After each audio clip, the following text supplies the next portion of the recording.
itu mengeluarkan selembar kertas bernilai ratusan juta dan menyerahkannya kepada Xiao Hu, memintanya untuk langsung menemui kepala bank untuk menukarnya. Namun, ini membuat istri yang berada di sampingnya merasa itu mustahil. 3 hari, apakah kamu yakin bisa membawa barang seperti ini? Pergi ke bank untuk meminta 1 miliar. Ini tidak mungkin penipuan. Tenang saja. Bagaimanapun juga, saya tidak akan menyakiti anak saya sendiri. Ternyata ini adalah pertama kalinya pria itu bertemu dengan anaknya setelah 18 tahun. Selama bertahun-tahun, dia selalu berada di militer, menjabat sebagai posisi Raja Naga untuk menjaga perbatasan negara Zuo. Tidak hanya memimpin jutaan tentara, kekayaannya bahkan setara dengan negara kaya. Namun, pria yang tidak memiliki sisi feminin ini, membuat istri dan anaknya mengira dia telah gugur di medan perang. Untuk memastikan anaknya bisa menikahi seorang istri, wanita itu mulai berjualan ikan di pasar sayur. Namun, kebetulan, pacar yang ditemukan Xiao Hu ternyata adalah putri orang terkaya. Meskipun gadis itu bersedia hidup susah bersama Xiao Hu, tetapi ayah gadis itu tidak akan setuju putrinya menikah dengan seorang penjual ikan. Maka, dia membawa sekelompok orang untuk membawa gadis itu pergi. Mendengar berita itu, dia sangat marah. Tidak menyangka selama bertahun-tahun saya tidak ada. Istri dan anak saya ternyata hidup seperti ini. Kembali kali ini pasti harus mengganti rugi ibu dan anak dengan baik. Inilah yang menyebabkan adegan awal itu. Xiao Hu dengan ragu membawa kartu yang diberikan ayahnya ke bank. Namun saat itu, ingatan kembali muncul di benaknya. Gambar saat dia dipandang rendah oleh ayah pacarnya. Satu kalimat, berhenti, menghalangi Xiao Hu di luar pintu. Menghadapi keraguan dari petugas bank, Xiao Hu segera menjelaskan bahwa dia datang untuk mengambil uang dari kepala bank. Melihat Xiao Hu yang berpakaian kumuh di depannya, wanita itu hanya merasa dia sedang mencari masalah. Kemudian dia berteriak memanggil satpam untuk mengusirnya keluar. Tidak lama kemudian, satpam pun tiba. Setelah mendengar penjelasan wanita itu, satpam yang materialistis itu juga merasa dia sedang berhayal. Mengancam bahwa jika dia tidak pergi, dia akan bertindak.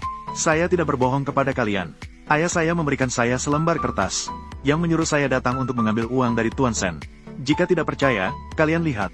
Melihat adegan konyol di depan mata, keduanya langsung tertawa terbahak-bahak. Ini juga membuat mereka yakin bahwa Xiao Hu adalah seorang penipu. Segera setelah itu, satpam maju dan menahannya, siap untuk memanggil bantuan. Dalam kebingungan, Xiao Hu juga mulai meragukan ayahnya. Namun tepat pada saat itu, kepala bank tiba-tiba muncul mendengar suara. Melihat kedatangan kepala bank, wanita mata duitan segera maju untuk meminta pujian. Mengklaim bahwa dia telah menangkap seorang yang gila, bahkan ingin menukarkan uang dengan selembar kertas. Kepala bank yang mendengar itu bingung. Nama uang. Tunggu sebentar, kertas apa itu? Tunjukkan padaku. Melihat kertas di tangannya, kepala bank langsung terkejut. Dia segera bertanya kepada Xiao Hu dari mana kertas itu berasal. Dari ayahku. Ada apa? Setelah mengetahui situasinya, kepala bank segera bersiap mengundang Xiao Hu untuk berbicara di kantornya. Namun saat hendak pergi, Xiao Hu tiba-tiba memanggilnya lagi. Maksudmu kertas dari ayahku ini memang berguna? Berguna? Pasti berguna. Karena sudah berguna, maka dua orang tadi telah menuduh secara tidak adil. Bahkan menghina. Ini harus ada penjelasan untukku, kan? Kalian berdua bodoh. Belum cepat minta maaf kepada Chu Suo. Chu Suo, maafkan aku. Maaf, Chu Suo. Tadi kamu bilang aku orang tua yang buruk rupa, kan? Maaf, Chu Suo. Aku yang bodoh tidak mengenalimu. Aku tidak mau kamu minta maaf. Aku mau kamu menghukum dirimu sendiri. Pukul dirimu sendiri. Pukul saja. Apa aku yang harus melakukannya? Iya. Tadi kamu memukul dan menangkapku, kan? Jadi sekarang aku memukulmu juga seharusnya. Bagaimana? Bagaimana rasanya dipukul? Kamu seorang satpam yang bau. Jaga pintu saja. Apa yang kamu pamerkan? Apa kamu benar-benar mengira aku orang tua yang buruk rupa ini mudah dibully? Kamu bilang kamu seorang satpam. Berani sembarangan memukul orang? Apa kamu mengira ini rumahmu? Besok tidak perlu datang kerja lagi. Jangan, kepala bank. Pekerjaan sangat penting bagiku. Memukul Chu Suo seperti ini. Apa kamu rasa ini bisa dimaafkan? Maaf ya, Chu Suo. Aku yang tidak tahu berterima kasih. Kamu yang dewasa, jangan terlalu keras. Kasihanilah aku sekali saja. Memukulku dan masih mau aku memaafkan. Mengira aku ini siapa? Apa kamu benar-benar mengira aku ini orang yang baik dan mudah dibully? Pergi sana sendiri. Tidak bisa. Aku masih punya cicilan rumah. Kasihanilah aku. Orang seperti ini memang menjijikan. Dalam cicilan rumah, masih merendahkan orang tua yang buruk rupa. Masih berani memukul orang. Layak mendapatnya. Kepala Bang Sen. Ayo kita pergi. Dia sebenarnya siapa? Kenapa kamu begitu baik padanya? Jangan tanya dulu. Nanti aku akan memberitahumu. Berapa banyak yang dibutuhkan Chu Suo? Ayahku bilang 1 miliar. Apakah itu bisa? Apa? 1 miliar? Bagaimana? Tidak bisa? Baiklah. Mohon tunggu sebentar. Saya akan segera menyebarkannya. Segera siapkan satu kartu. Kartu VIP dengan jumlah 1 miliar. Kata sandi ditulis di belakang. Kirim ke kantorku. Chu Suo. Saya sudah menyebarkannya. Tidak apa-apa. Apakah Chu Suo sudah menikah? Belum. Ada apa? Izinkan saya memperkenalkan. Ini adalah putri saya, Shen Yuanyang. Apa pendapat Chu Suo tentang putri saya? Apakah bersedia menikah dengan putri saya? Mewujudkan sebuah pernikahan. Apa yang kamu katakan? Apakah kamu ingin aku bersamanya? Ada apa? Apakah Chu Suo tidak baik? Tampan dan menawan. Hanya dia. Bahkan jika kamu membunuhku, aku tidak akan bersamanya. Xiaoya, kamu datang ke sini. Saya sudah bilang pada Xiaoni. Dia bertanya apakah dia mau. Saya mau. Maaf. Saya sudah punya pacar. Kamu sudah punya pacar. Pacarmu punya latar belakang seperti saya. Apakah dia secantik saya? Ya, dia jauh lebih cantik. Bahkan lebih cantik dari saya. Katakan, siapa dia? Putri dari Jinghai. Lin Sueyao. Pacarmu adalah Lin Sueyao. Iya, jika pacarmu benar-benar Lin Sueyao, maka saya memang tidak sebanding. Kepala bank. Jumlah 1 miliar. Sudah disiapkan untuk Anda.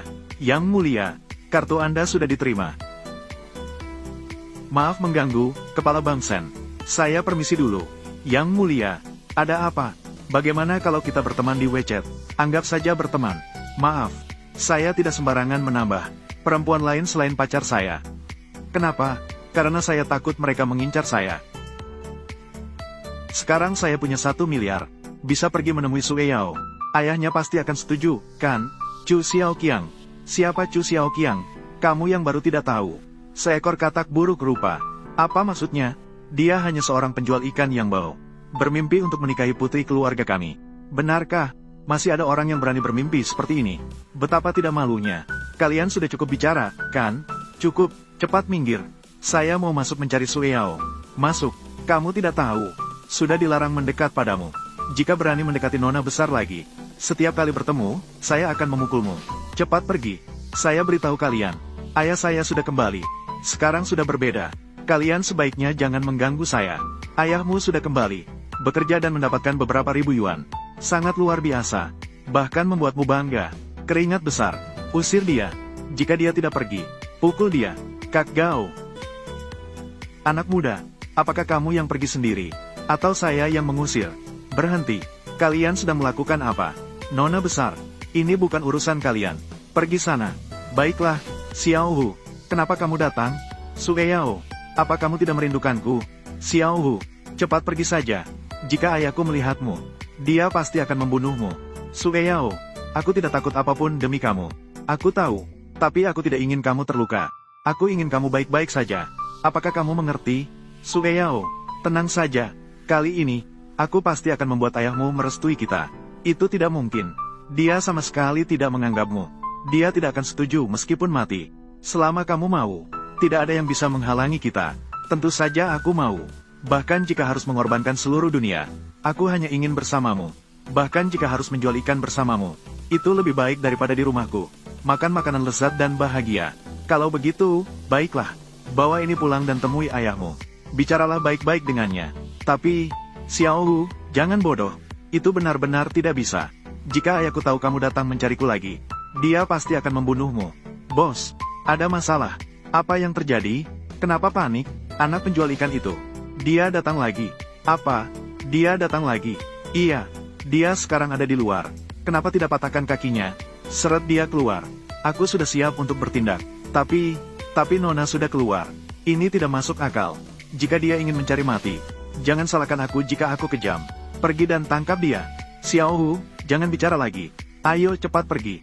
Ayahku ada di rumah. Jika dia tahu, itu sudah selesai. Sueyao, percayalah padaku. Kali ini aku pasti bisa berhasil meyakinkan ayahmu. Tidak mungkin, karena dia memiliki prasangka terhadapmu. Kamu tidak akan pernah bisa meyakinkannya. Dia hanya memiliki prasangka terhadap Xiao Hu yang dulu. Dan aku yang sekarang. Sudah bukan Xiao Hu yang menjual ikan itu lagi. Tidak ada gunanya. Siapa kamu? Dia tidak mungkin setuju kita bersama. Xiao Qiang, cepat pergi. Jika dia tahu, aku tidak bisa melindungimu. Cepat pergi. Ingin pergi. Sudah datang, apakah bisa pergi? Dia hanya datang untuk melihatku. Kamu juga cepat pergi. Menyingkir. Bocah, aku sudah memberikan ultimatum terakhir padamu. Itu adalah pilihanmu sendiri. Jadi jangan salahkan aku. Hari ini aku akan menunjukkan caraku. Fei Yang. Tidak bisa. Jika ada yang menyentuhnya hari ini, aku akan mati di sini. Sue Yao, kau tahu kau telah melanggar aturanku. Aku tidak mengenal siapapun. Aku akan membunuhmu. Aku tahu. Tapi hari ini meskipun aku mati, aku tidak akan membiarkan kalian menyentuh Cukyang. Dia benar-benar hanya datang untuk melihatku. Tapi kau sendiri yang berjanji. Tidak ada hubungan lagi dengan dia. Aku hanya membiarkan Feng Wang memberi dia kesempatan. Berani mengingkari janjimu padaku. Aku tidak membunuh. Apakah aku masih bisa bertahan di masa depan? Cukyang, cepat minta maaf pada ayahku. Pergilah sendiri. Hari ini aku datang dengan niat baik untuk melamar. Aku tidak akan pergi. Apa? Kau datang untuk melamar? Aku ingat kau pernah berkata, jika aku memiliki 1 juta untuk membeli rumah, kau akan mempertimbangkannya. Maksudmu, kau sudah memiliki 1 juta, bisa membeli rumah? Ya, masih. Apakah kau merasa memiliki 1 juta, lalu merasa hebat? Tidak, aku hanya ingin membuktikan bahwa aku berusaha keras untuk memberikan kebahagiaan pada Sue Yao. Sudah berusaha keras, sangat keras. Apakah itu berguna? Kau berusaha sekeras apapun tetap saja seorang pelacur. Kau berusaha seumur hidupmu. Tidak ada bandingnya dengan mereka yang lahir dari keluarga kaya. Kekuatan yang diberikan. Paman Lin, aku dan Sue Yao saling mencintai dengan tulus. Semoga kamu bisa mendukung kami. Apapun permintaanmu, silakan sampaikan. Apakah kamu pikir permintaanku bisa kamu penuhi? Mungkin bisa. Bisa saja. Keluarkan 1 miliar. Jika bisa mengeluarkannya, aku akan setuju. Apakah kamu serius? Masih bilang serius? Kamu benar-benar serius? Ya? Apakah kamu tahu berapa 1 miliar itu? Aku tahu. Karena aku punya. Gila. Ini benar-benar gila. Seorang penjual ikan. Dia bilang dia punya 1 miliar. Orang ini gila. Ayo bawa dia ke Jingan di Anyuan. Ya bos. Aku hanya punya 1 miliar. Cukup. Mimpi apa di siang bolong ini? Apakah kamu sudah gila karena miskin? Cukyang, sudah kukatakan, tidak ada gunanya. Kenapa kamu masih berbohong seperti ini? Sue Yao, aku tidak berbohong. Kenapa bahkan kamu tidak percaya padaku? Bagaimana aku bisa percaya padamu? Selama setengah tahun ini, aku setiap hari menjual ikan bersamamu. Setiap hari hanya mendapatkan puluhan yuan. Kamu bahkan tidak mau membeli 1 baju baru untuk dirimu sendiri. Sekarang kamu bilang padaku kamu punya 1 miliar. Apakah kamu menganggap aku bodoh? Jika tidak percaya, kamu bisa telepon Bang. Tanyakan padaku. Apakah aku berbohong? Passwordnya ada di kartu itu. Cukyang, bangunlah. Aku tahu kamu telah mengalami pukulan. Tapi kenyataannya sangat kejam. Kembali saja. Ibumu masih menunggu di rumah. Dia tidak bisa pulang ke rumah. Ibunya tidak akan pernah bisa menunggu dia lagi. Hei Ying, bertindaklah. Cukyang. Sue Yao, kamu percayalah padaku. Di kartu ini benar-benar ada 1 miliar. Percayalah padaku sekali saja. Kamu bisa telepon Bang dan tanya. Baiklah. Aku akan telepon dan tanya. Tunggu sebentar. Apakah kamu masih ingin melindunginya? Dia bilang di dalamnya ada 1 miliar. Aku akan telepon dan tanya. Jika ada, aku akan pergi bersamanya. Jika tidak ada, aku tidak akan melindunginya lagi. Baik, aku biarkan kamu telepon. Aku hanya ingin kamu melihat. Bagaimana kamu bisa sebodoh ini? Terpedaya oleh seorang penjual ikan. Cukyang, aku tanya kamu sekali lagi. Apakah kamu berbohong? Tidak, itu benar. Jika kamu menipuku, antara kita tidak akan ada hubungan lagi. Seorang penjual ikan bisa punya 1 miliar. Hanya orang bodoh sepertimu yang bisa percaya. Selamat pagi. Tolong bantu saya untuk memeriksa nomor kartu yang bernomor. Selamat pagi. Saya telah menemukan nomor kartu Anda saat ini. Saldo Anda adalah 1 miliar rupiah. Apa? Benarkah ada 1 miliar? Ya tepat 1 miliar. Bagaimana? Saya tidak menipumu, kan? Saya benar-benar memiliki 1 miliar. Dari mana kamu mendapatkan uang sebanyak itu? Itu bukan urusanmu. Yang penting saya punya. Bagaimana?